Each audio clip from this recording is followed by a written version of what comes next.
बिस्मिल्लाहिर्रहमानिर्रहीम। अस्सलाम वालेकुम नाज़रीन, मैं तारिक इस्माइल सागर आपकी खिदमत में कुछ गुज़ारिशात के साथ हाज़िर हूँ। नाज़रीन कराम, RSS की बेहुदा पॉलिसियों ने भारतीय अवाम की ज़िंदगी अजीरन कर दी है।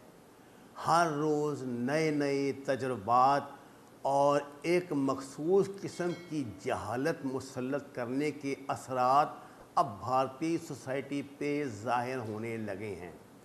आपको हैरत होगी कि 2021 में ये लोग अभी तक, जबकि भारत में लाखों की तादाद में लोग मर चुके हैं, मर रहे हैं और कोविड ने उनकी ज़िंदगी जीर्ण की हुई है, इन हालात में भी RSS ने मुल्क के मुख्तलिफ़ मकामात पर गौ-मूत्र के स्टॉल लगाए हुए हैं। लोगों को ज़बरदस्ती पकड़ पकड़ के गौ-मूत्र पिलाते हैं, उनके जिस्म पे गोबर मलते हैं।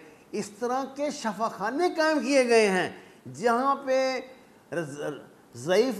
ज़ईफ़ुल अक़ीदा हिंदू जाते हैं और नई बीमारियाँ लेके आ जाते हैं। नाज़रीन कराम, भारत की तेलंगाना स्टेट ने ब्लैक फंगस को सरकारी तौर पे एक एपिडेमिक डिज़ीज़ डिक्लेयर कर दिया है। तेलंगाना की मिनिस्ट्री ऑफ हेल्थ ने अंडर एक्ट 1897, जिससे शायद काली माता कहते हैं इसको, ब्लैक फंगस को, ज़्यादा बेहतर डॉक्टर जानते हो कि मेरा ख्याल है इसे काली माता ही कहते हैं। ये बीमारी इतनी तेज़ी से तेलंगाना में फैल रही है कि हुकूमत मजबूर हो गई है, प्राइवेट क्लिनिक्स को पाबंद कर दिया गया है कि कोई भी इस मर्ज़ का मरीज़ अगर उनके यहाँ आता है तो उसको फौरी तौर पे हुकूमत को इत्तला दी जाए। आपको याद होगा कि 19वीं सदी के आखिर में ये बीमारी कलकत्ता में और तेलंगाना में, कुछ स्टेट्स में इंडिया की फैली थी, जिससे लाखों अमवात हुई थी, जिसके बाद ब्रिटिश हुकूमत ने बाकायदा इसकी वैक्सीनेशन शुरू की थी और मखसूस टीके लगाए जाते थे, जिसके बाद से ये काली माता का मर्ज़ दुनिया में ख़त्म हो गया था। लेकिन RSS की बेहुदा कोशिशों से और उनके अजीब व गरीब मजहबी तअस्सुबात से ये बीमारी फिर ज़िंदा हो गई है, जो सिर्फ भारत के लिए नहीं बल्कि पूरी दुनिया के लिए एक बहुत बड़ा ख़तरा साबित होने जा रही है। अगर ये बीमारी तेलंगाना से बाहर निकली और निकलेगी, क्योंकि ज़ाहिर है लोगों का दूसरे स्टेट्स में आना जाना रहता है, तो ऐसा मुमकिन है कि इंडिया को और इसके बाद दुनिया को कोविड-19 से बड़े एक अज़ाब से गुज़रना पड़े। अगर दुनिया भर की हुकूमतों ने, खुसूसन G7 के उन ममालिक ने जो भारत को आवाज़ें दे दे कर पुकार रहे हैं, इसका नोटिस ना लिया तो ये एक नया अज़ाब दुनिया के लिए खड़ा हो जाएगा। नाज़रीन कराम,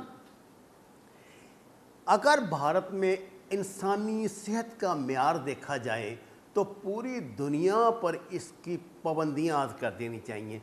पूरी दुनिया में भारतीय शहरियों का दाखिला फ़ौरन बंद कर देना चाहिए। इसका हुकूमती सतह पे तेलंगाना स्टेट की तरफ से इस एपिडेमिक डिज़ीज़ का इकरार करना और इसके लिए बाकायदा अक़दामात का ऐलान और एमरजेंसी नाफद करने से ये बात ज़ाहिर हो जाती है कि अभी तक अगर जो बातें छुपाई गई थी वो मंजर आम पे आ गई हैं। ये अगर काली माता का ये मर्ज़ निकला तो याद रखिए इंसानी तारीख़ दोहराई जाएगी। एक दौर था 20वीं सदी के आगाज़ में जब इसने इंडिया और इससे जो मुल्हिका इलाके थे वहाँ पे लाखों लोगों को मार दिया था, जिसके बाद इसका बाकायदा इलाज जो है दुनिया में किया गया और इसकी बाकायदा वैक्सीनेशन की जाती है। नाज़रीन कराम, पाकिस्तान में भी اور دنیا بھر میں بھی بچوں کو جو پیدائشی حفاظتی ٹیکے لگائے جاتے ہیں ان میں اس کا ٹیکہ بھی شامل ہوتا ہے۔ آپ اندازہ کیجئے کہ اس مردہ بیماری کو RSS نے اپنی بیہودہ حرکتوں کے ساتھ زندہ کر کے پوری دنیا کی صحت کے لیے چیلنجز کھڑے کر دیے ہیں۔ اس وقت ضرورت اس بات کی ہے کہ تمام احتیاطیں بالائے طاق رکھ کے UNO کا جو ہے یونائٹڈ نیشن کا جو صحت کا ادارہ ہے وہ بھارت جائے، اس پہ انکوائری کرے اور فوری طور پہ اس کا تدارک کرے۔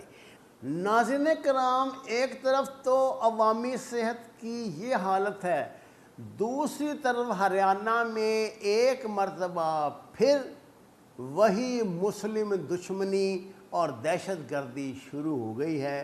ہریانہ کی حکومت کی سرپرستی میں مسلمانوں کی جائیدادوں پہ قبضہ کرنے کے لیے، انہیں اسٹیٹ سے بھگانے کے لیے ایسے گھنونے اقدامات کیے جا رہے ہیں کہ مسلمان ذمہ داروں کو وہی گھسیٹ کے گھروں سے نکال کے ان سے جے کالی ماں کا نعرہ لگوایا جاتا ہے، جے شری رام کا نعرہ لگوایا جاتا ہے، اور ایسا نہ کرنے والے کے ساتھ جو ظالمانہ سلوک ہوتا ہے اس کی ویڈیوز پورے انڈیا، پوری دنیا میں منظر عام پر آ رہی ہیں۔